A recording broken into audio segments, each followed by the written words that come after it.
So welcome back to my channel part of my life. So কালকে আপনাদের inform করছি যে রোজ বাচ্চাকে পটিয়ে নিয়েছি অ্যাজ ইউজুয়াল। সো এইদিকে চন্দ্রিমার সাথে রিলেশন, সো করতে করতে রোজলিনের সাথে রেটিং করা শুরু করি, শিলিগুড়ি চলে আসি। আর এইদিকে চন্দ্রিমার সাথে ডিট্যাচমেন্ট হওয়া শুরু হয়। সো স্টেপ বাই স্টেপ রোজলিনের কাছে বেশি আমি আগাতে থাকি, অ্যাট্রাকশন থেকে অ্যাফেকশন হয়, দেন কিছুদিন পর সেটা লভে পরিণত হয়। তারপর তার সাথে লিভিং করা শুরু করি। আর এইদিকে চন্দ্রিমা দাস জানতে পারে যে আমি অন্য কোনো আরেকটি মেয়ের সাথে রিলেশনশিপে আছি। সো এই জিনিসটা জানার পর মেয়েটি খুব আঘাত পায়, কান্নাকাটি করে। এটা আমার করাটা ঠিক হয়নি, সেই জিনিসটা আমার বুঝতে খুব বড় ভুল হয়ে গেছিলো। আমি আজ অব্দি অনেক মেয়ের সাথেই রিলেশনশিপে ছিলাম, কিন্তু আমি আজ অব্দি কোনো ভালো মেয়েকে খারাপ করিনি, খারাপ মেয়েকে ভালো করিনি, অথবা কোনো ভালো মেয়ের চোখে জল ফেলিনি।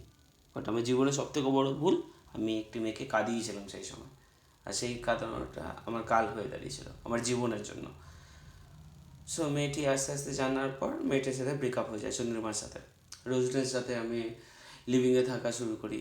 ওর বোন আসতো নিজের বয়ফ্রেন্ডের সাথে, আলাদা একটা ফ্ল্যাট নিয়ে আমরা লিভিংয়ে থাকতাম।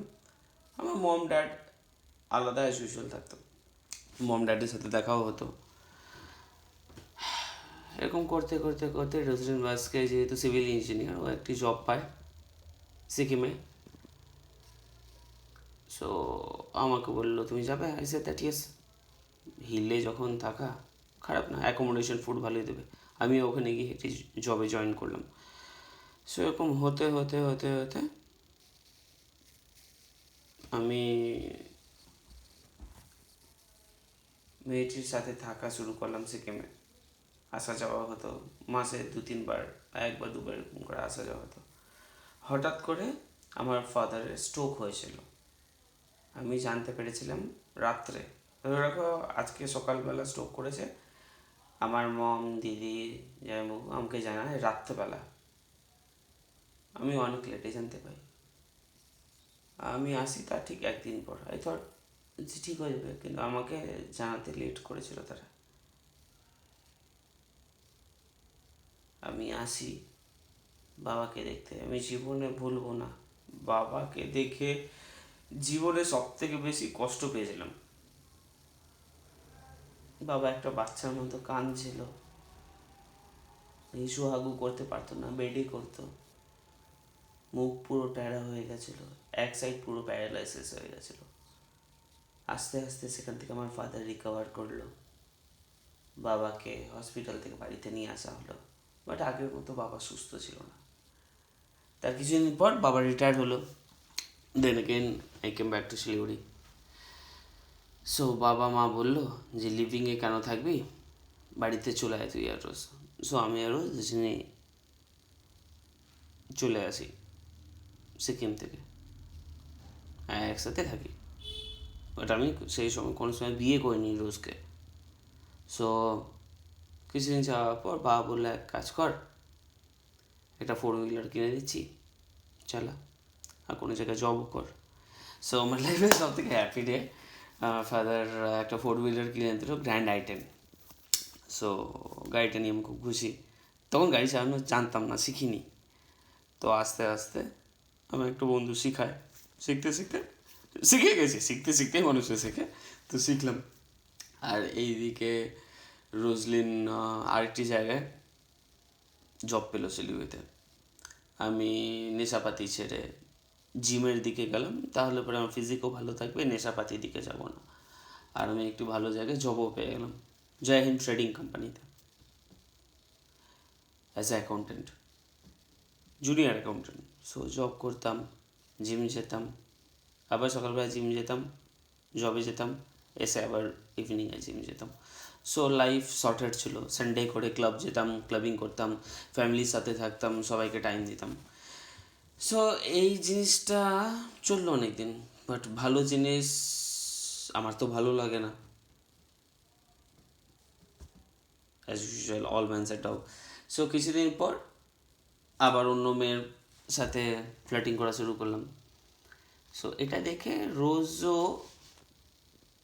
কিছুদিন পর জানতে পারলাম যে রোজও এদিক ওদিক যাচ্ছে অফিসের বাহানা মেরে। তারপরে জানতে পারলাম রোজও অন্যান্য ছেলেদের সাথে ফ্লার্টিং করছে, জবের নাম করে বলছে যে আমি গ্যাংটক যাচ্ছি, দার্জিলিং যাচ্ছি, কিন্তু হোটেলে গিয়ে স্টে করতো। সো আমার খারাপ লাগলো যখন জানতে পারলাম, তখন আমরা দুজনই আলাদা হয়ে গেলাম। Then again I am single লন্ডা and not in relationship, again single, ready to mingle. So সেখান থেকে শুরু হয় আমার ফ্লার্টিং করার আসল জায়গা। সেখান থেকে আমার জীবনে হেল হওয়া শুরু হয়।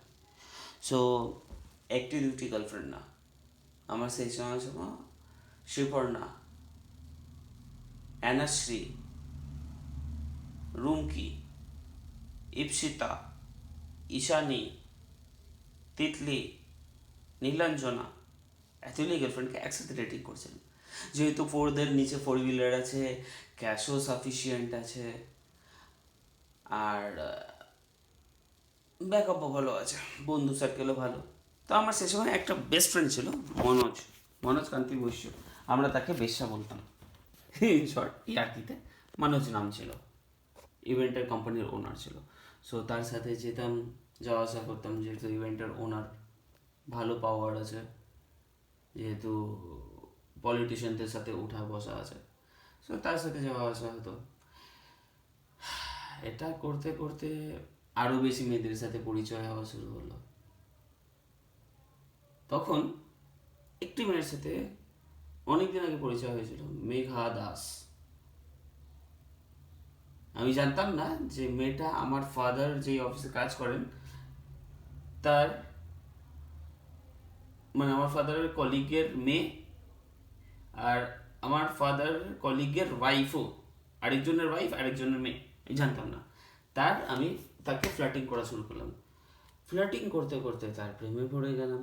আর প্রেমে বলতে এরকমভাবে প্রেমে পড়লাম যে নিজের জীবনটা ধ্বংস করে দিলাম। এবার কিভাবে জীবন ধ্বংস করলাম, কি করলাম না করলাম, সেটা বিশাল বড় স্টোরি। সো স্টোরিটা শোনার জন্য আপনাদেরকে নেক্সট এপিসোডে ওয়েট করতে লাগবে। So till then, bye, and say that Jai Siya Ram.